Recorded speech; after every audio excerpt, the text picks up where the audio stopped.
किया जाए, फिर आपसे बात होगी। जी जी जी जी जी, जी। थोड़ा सा अपना परिचय विस्तार में दें।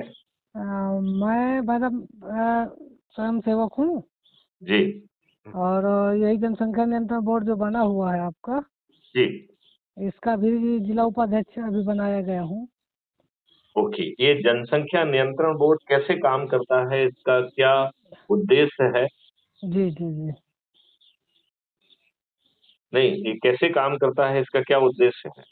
अभी दरअसल मैं इसके बारे में पूरा पढ़ नहीं पाया हूँ, क्योंकि अभी हाल ही में इसकी घोषणा हुई है। जी और हकीकत ये है कि मैं माता राम की उस सेवा में परेशान हूँ, माता राम की तबीयत बेड में है इस समय, तो मैं कार्यक्रमों में भी एक दो में पहुँच पाया हूँ। जी जी जी। हाँ, तो अभी व्हाट्सएप देखा, खाली हुआ थोड़ा सा, तो मैंने कहा मिस कॉल लिखा, तो मैंने ये कहा जनसंख्या नियंत्रण के बारे में मैं 2 सुझाव दूं क्या? जी जी, और बिल्कुल बिल्कुल। सुझाव देने के पहले आपको ये बताना चाहूंगा नरेंद्र जी, जी कि हम लोगों की ये वार्ता, हम जो भी वार्ता करते हैं वो हमेशा रिकॉर्ड होती है, जी जी जी और ये वार्ता भी रिकॉर्ड हो रही है, जी जी क्योंकि जी, मेरा ये मानना है कि हमारी वार्ता एक ऊर्जा है। बिल्कुल। यदि हमारे रहते, यदि वो फल नहीं दे पाती है, तो जी हमारे मृत्यु के उपरांत तो वो जरूर एनर्जी जमीन पे फलीभूत होगी। जी जी जी राइट। अब मैं जनसंख्या नियंत्रण के बारे में 2 महत्वपूर्ण सुझाव देना चाहता हूं। जी यदि आपको अवसर मिलता है कि उन्हें नियम कानून में स्थापित कर पाएं, जी और उनके लिए, उनके उसमें जो है, जो जनसंख्या नियंत्रण कानून है जी और जनसंख्या नियंत्रण पॉलिसी में उसे हिस्सा दिया जाए। जी देखिए, अभी हमने जनसंख्या को इनडायरेक्टली इलेक्शन लड़ने की पात्रता से तो जोड़ दिया है, जी लेकिन जब हम वोट की राजनीति में जी रहे हैं, तो वोट देने के अधिकार को भी जनसंख्या से जोड़ना बहुत जरूरी है। जी तो यदि कोई व्यक्ति 3 से अधिक जो है ना बच्चों को पैदा करता है, जी ऐसे व्यक्ति को 10 साल तक वोट देने का अधिकार से छुड़ा लेना चाहिए।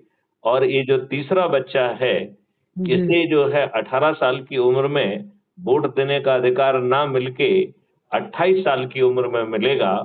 जी तो जो राजनीतिक दृष्टिकोण से जनसंख्या बढ़ाने की एक होड़ लगी है, जी जी उस जी, पर अंकुश लगेगा। 100% लगेगा उसमें।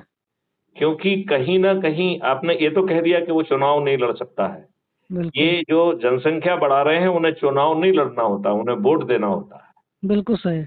तो यदि हम उनके वोट देने के अधिकार को जनसंख्या से जोड़ देंगे, और केवल माता पिता ही नहीं, बच्चे को भी, बिल्कुल सही। तो जो माता पिता है उनको 10 साल तक जो है उनका वोटिंग राइट सस्पेंड हो जाएगा।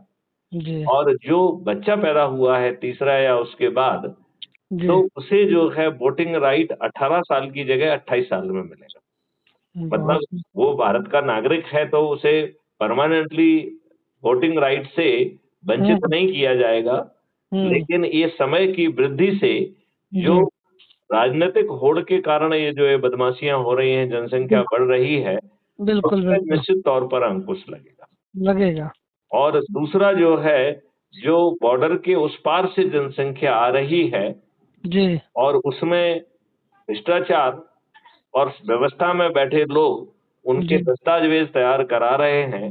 जी हमें केवल जो यहाँ पहुंच रहा है उसको अकेला ही जो है पकड़ने की बात नहीं करना चाहिए, हम्म, बल्कि जो सिस्टम में बैठे लोग हाँ भ्रष्टाचार से गलत दस्तावेज पैदा कर रहे हैं, जी उन्हें, उनके विरुद्ध भी कठोरतम कार्रवाई होना चाहिए, जी जिससे भारत में आना और भारत में फर्जी दस्तावेज बनाकर या दस्तावेज बनाकर हम्म, ऑथेंटिसिटी पाने का जो घृणित जो है ना साजिश अभी चल रही है, उस जी पर भी अंकुश लगेगा। हाँ, बिल्कुल सही। तो कुंवर नरेंद्र जी, आप मेरी बात से सहमत हैं? मैं बिल्कुल 100% बाजब आपकी बात सहमत हूँ। चलिए, तो अभी इस वार्तालाप को यहीं पे विराम करते हैं, जी जी और जी आपसे अनुरोध करेंगे कि जिस जगह से आपने पढ़ा है कि इसे जो है आप वो दें, मिस कॉल दें, जी जी, उसी में एक जगह लिखा हुआ है कि ये नीचे crime free Bharat mission app है, इसे, अच्छा, इस लिंक को क्लिक करके डाउनलोड कर लें। जी तो जी नरेंद्र सिंह जी, मैं आपसे प्रार्थना करूंगा जी कि जी आप crime free Bharat mission app को डाउनलोड कर लें जी और जी फिर 10 ऐसे लोगों की सूची बनाएं जो जी आपके परिवार के सदस्य हों, जो आपके रिश्तेदार हों, जो आपके मित्र हों, जो जी आपके आसपास रहने वाले पड़ोसी हों, जिन जी जी संस्थाओं से आप जुड़े हैं या उनके सदस्य हों, जी लेकिन उनमें ऊर्जा हो और जी वो स्वार्थी हो और स्वार्थ हो अपने और अपने बच्चों के लिए अच्छा भारत देना। जी ऐसे ज्यादा ऊर्जा वाले स्वार्थी लोगों को पहचान कर उन्हें जी संकल्पित और शपथकृत करना है और ये 10-10 लोगों को जोड़ने का 9 दिन का यदि हम संकल्प पूरा कर लेंगे तो जी हम 100 करोड़ हो जाएं। बिल्कुल सही। और ये 100 करोड़ लोग जब छत पे चढ़कर थाली बजाकर दीपक जलाकर हम्म, माननीय नरेंद्र मोदी जी का समर्थन करते हुए उनसे अपील करेंगे कि 21 लक्ष्यों के लिए 21 टास्क फोर्स बना दीजिए, तो माननीय नरेंद्र मोदी जी 241 सीट के बावजूद अपने आप को मजबूत महसूस करेंगे और 21 टास्क फोर्स का गठन कर देंगे। संभवतः एक महापरिवर्तित भारत की इबादत जो है, जी उसकी जो है शिलालेख जो है 2024 से ही लिखना प्रारंभ हो जाएगा। चलिए चलो मैं अभी इसको लिंक करता हूँ। जी आपके बताए हुए पर चिन्ह में चलने की पूर्ण कोशिश करता हूँ। चलिए, हम लोग आगे भी बातचीत करते रहेंगे। बिल्कुल है, बिल्कुल। क्योंकि ये वार्तालाप रिकॉर्ड हो रही है, जी तो जी आप अपने साथियों को कोई संदेश देना चाहेंगे? नहीं, मेरे साथियों को मैं मिल के और कहूँगा कि इस अभियान में सब मिल के साथ चलें। बहुत सुंदर, बहुत हाँ, सुंदर।